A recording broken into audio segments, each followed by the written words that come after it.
Bloomberg sources say SpaceX has initiated discussions about selling existing shares at a price that could value the privately owned company at roughly $200 billion. For more, let's bring in Bloomberg anchor Kriti Gupta with the details. Kriti, walk us through the numbers then on SpaceX. It is all about this valuation, $200 billion. It's not really chump change there, but it is a marked difference from the $180 billion valuation just 6 months ago. Now, look, Elon Musk SpaceX, they do these tender offers every 6 months or so, as they're calling it, liquidity rounds for investors, for employees as well, because that's really how you get some of these shares of SpaceX to begin with. You have to be an employee. It's your easiest way in. But Elon Musk coming out saying, look, this is not a capital raise at all. But what it does show is this is becoming a company that's getting only bigger and bigger, as shown by these liquidity rounds. Well, they're just able to do things that other companies aren't able to do, quite frankly, aren't they? So we'll see how deep that moat is going forward.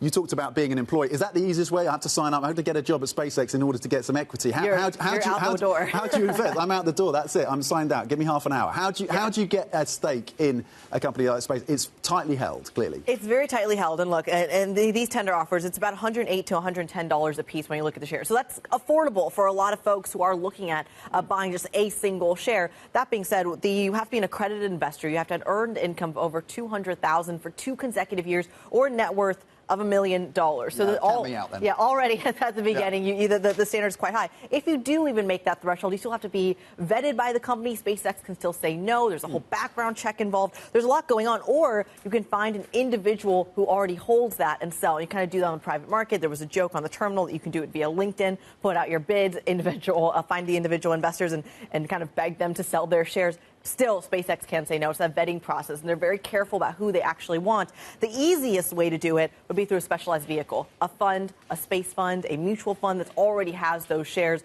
There's a couple that actively invest in companies like OpenAI, for example, or SpaceX. That would probably be the easiest way to go.